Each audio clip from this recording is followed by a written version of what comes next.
patio, ahí, ok, perfecto. Muy bien. Un poco más para arriba ahí.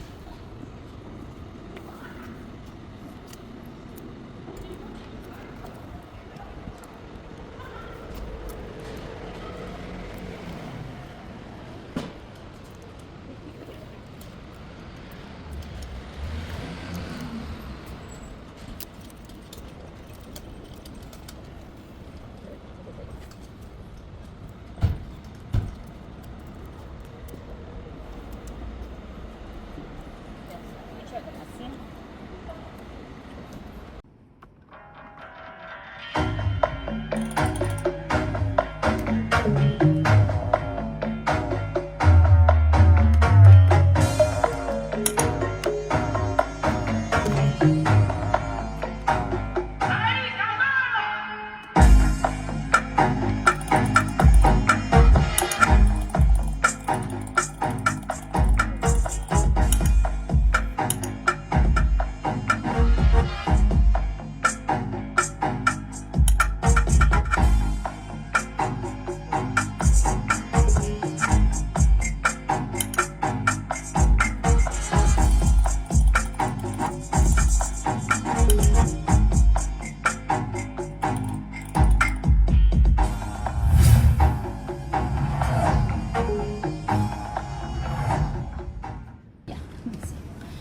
Muchas gracias por venir hoy. Mi nombre es Yanelis Núñez, bueno, todos nos conocemos, pero bueno, me están transmitiendo para que lo sepan. Soy cofundadora junto con Luis Manuel Otero del Museo de la Disidencia, que es una plataforma cultural que nació en el 2016. Este año estamos cumpliendo 10 años de haber fundado el museo, y es una plataforma que nace desde la propia curiosidad de conocer qué pasa con la disidencia en Cuba, cuáles eran las propuestas en ese momento, y también de la urgencia, ¿no? Ahora, ahí en ese momento era urgente, y ahora más que nunca, de la urgencia de propuestas políticas que provocaran un cambio en Cuba. Entonces, parte desde esa curiosidad de nosotros como artistas de encontrar a los opositores, ¿no?, en esa búsqueda, y luego nos interesaba mucho el tema del archivo. ¿Por qué el tema del archivo? Porque normalmente el régimen lo que hace es un borramiento sistemático de la historia en Cuba. Incluso no nos centrábamos solamente en las acciones después del triunfo de la revolución, sino que queríamos hacer un recorrido desde los propios inicios de la colonización hasta la contemporaneidad, porque sabemos que la historia oficial incluso tiene muchos vacíos, y nos interesaba pues recuperar organizaciones, eventos, personajes, figuras históricas que en sus propios momentos históricos pues que se hayan opuesto al poder desde distintas herramientas. Es importante que desde el museo no solo tenemos esta parte más vinculada a lo político, sino que también tenemos un anexo, tenemos dos museos: el Museo de Arte Políticamente Incómodo, que se enfoca específicamente en el mundo del arte, ¿no? Y hacemos lo mismo, un recorrido por los distintos momentos de la historia de Cuba, recuperando la memoria de la disidencia artística. Para nosotros era súper importante, es un proyecto que ha pasado por distintas etapas. Siempre entendimos que en Cuba no se puede tener un museo de la disidencia de estas características si no es afín al régimen, por supuesto. Entonces siempre lo entendimos dentro del espacio online, en un país en ese momento que no había internet. Por eso las primeras imágenes que pueden ver de museo son archivos que metíamos en disco, en CD, y los repartíamos en los eventos que hacíamos. Lo importante del museo también era la colaboración. Nos interesaba conocer pues a otras propuestas de artistas que trabajaban en los márgenes, que trabajaban fuera de las instituciones, y pues desarrollar proyectos en conjunto. Con la propuesta del museo pues conocimos a Amaury Pacheco y empezamos a trabajar con él. Hicimos un evento que duró 3 días, fue una jornada donde hubo hip-hop, donde hubo conferencias, y estuvo dedicado a los poetas suicidas, principalmente porque el tema del suicidio, junto con otros temas dentro de la historia, dentro de Cuba, son tabú, y también un homenaje directo a Juan Carlos Flores, que se había suicidado en el 2016, un año antes. Entonces fue un evento que nos permitió nosotros no solo reconectar con Amaury Pacheco, que ahora mismo está exiliado junto con toda su familia, y con Iris Ruiz, sino también reconectar con los públicos que iban a los eventos de ONU y Zona Franca, que es un movimiento que Amaury Pacheco junto con otros artistas pues fundaron a finales de los años 90. Hay otro evento que también marcó la trayectoria del museo y fue la 00 Bienal de La Habana, que fue en el 2018 y nos marcó porque fue un macro evento que duró 10 días. Contamos con más de 170 artistas entre cubanos y extranjeros. Por supuesto que eso tuvo bastante persecución política, difamación en la prensa. Nosotros lo entendemos como la simiente de todo lo que sucedió luego dentro de la comunidad artística, por lo menos en los últimos años, ¿no? Porque en el proceso de elaboración y desarrollo y de producción de la 00 Bienal se crearon muchos vínculos entre los artistas y por eso luego devino toda la campaña en contra del decreto 349, devino el movimiento de San Isidro y ya luego la revolución, ay, no quiero usar esa palabra, y ya luego el estallido que vino después con el acuartelamiento de San Isidro en el 2020 y lo que pasó frente al Ministerio de Cultura, que para mí es un evento súper importante, que fue el 27N, cuando más de 300 artistas se reunieron ahí y exigieron el fin de la represión, ¿no? Digamos que las exigencias eran bastante claras. Entonces, yo creo que el proyecto del museo, que además de ser archivo, de ser productor, de intentar la colaboración, lo que ha buscado en todo este tiempo es celebrar la disidencia, es colocarla en el sitio natural que tiene, que es inherente al ser humano.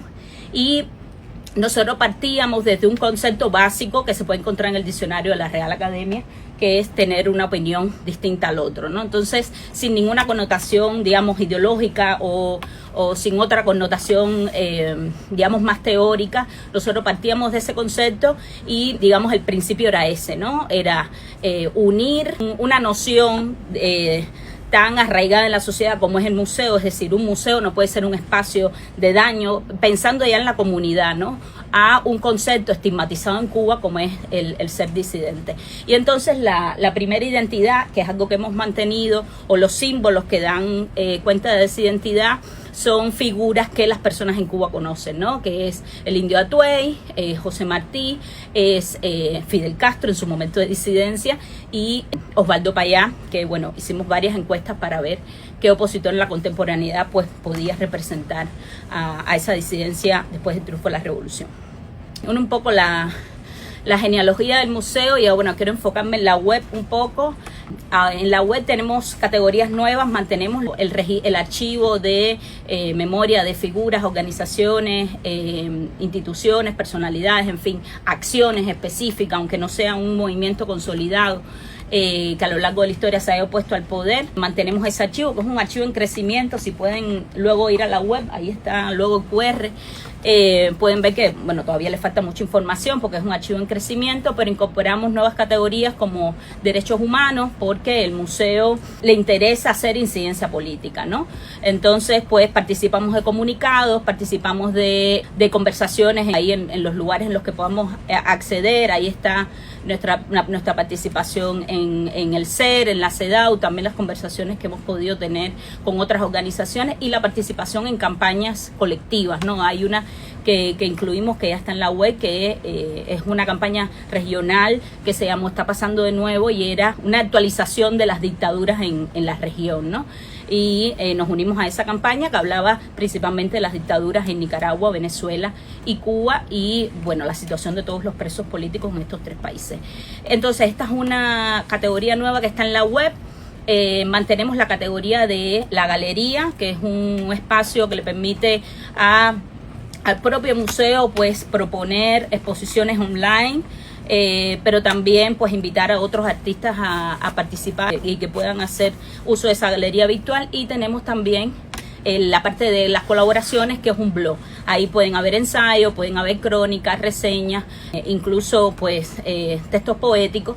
Entonces es un espacio abierto, realmente por eso el tema de la colaboración es importante. Es un espacio abierto a todas las personas que estén interesados en formar parte del proyecto, y también nos interesa pues invitar, ¿no? En el espacio de la galería nosotros hemos recuperado la memoria, las actividades del museo, y ahí pueden ver acciones que hemos hecho en años anteriores y que pueden ver la web. Entonces quiero dar paso a la película de Leonardo Perea, que Clara, que es una de las productoras, ¿no? Ven para acá. Clara, que es la productora de la película, va a hablar un poco de ella. Igual luego Michelle está aquí, ya después cuando termine la película pueden hablar un poco con Michelle. Bueno, muy brevemente, sí, soy Clara, llevo muchos años trabajando con periodistas y activistas de Cuba y desde el comienzo me fascinaron las habilidades audiovisuales que tenían los y las periodistas de Cuba y fui enfocando ahí los proyectos en los que trabajé y poco a poco me fue gustando más y más la producción de cine y de hecho decidí hacer mi productora de cine trabajando con Leonardo Perea aquí presente porque me fascinó su manera de contar las cosas y pensé que merecía mucho la pena ayudarle a contarlas y a comunicarse a través del cine. Hace un año estudié, hace ya 2 años estudié producción audiovisual en la Escuela de Cine de la Comunidad de Madrid, la ECAM, y fundé una productora emergente que se llama Las Chicas de la Cabra, este es el logo que llevo aquí en la camiseta, y donde con otras 2 socias estamos intentando hacer cine que cambie el mundo porque pensamos que todavía el cine, si se hace como lo hace Michel, con el valor creativo que tiene Michel, puede cambiar el mundo. Entonces, estoy súper contenta de presentaros este corte de La Mentira Humana. No es el corte definitivo, es un work in progress.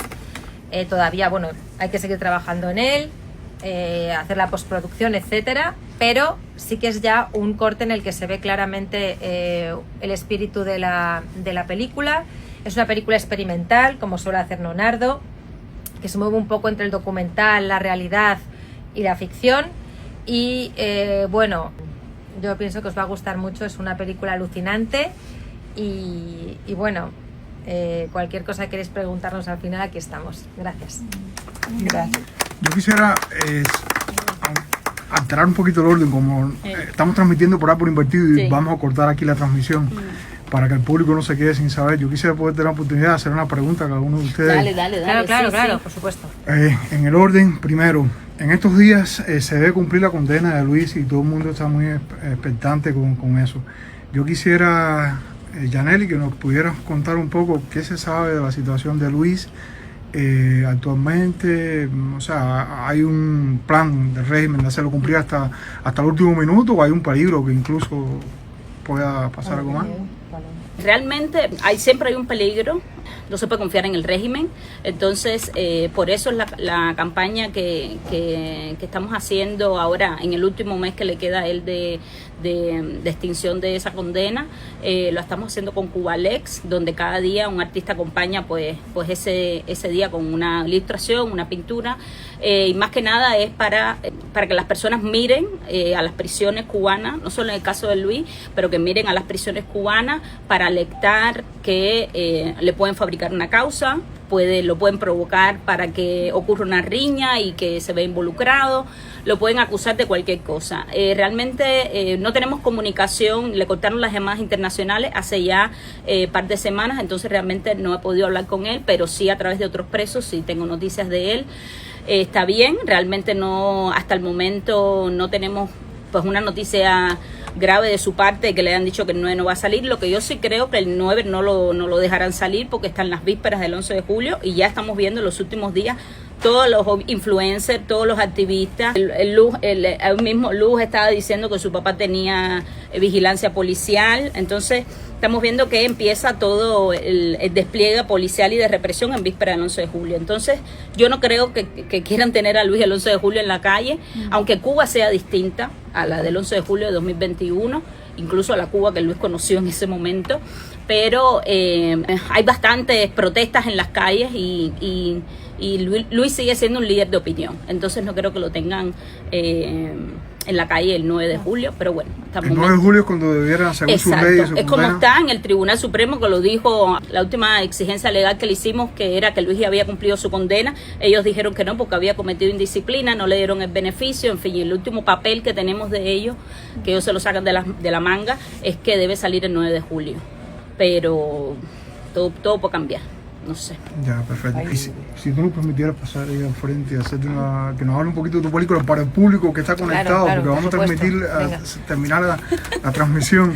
Y Perfecto. Tú y Clara, ¿no? A ambos. Tú, dos palabras. Tú, apóyame. Un poco, ¿qué le diría al público, a los cubanos, que esta nueva película tuya trae? Bueno, esto es una película que yo quisiera que en un futuro, como otras de mis películas, se puedan proyectar en Cuba, en un cine cubano, para que el público vea los procesos que yo he pasado a través de mi exilio, ¿entiendes? que no es el exilio mío, es el exilio de muchas personas.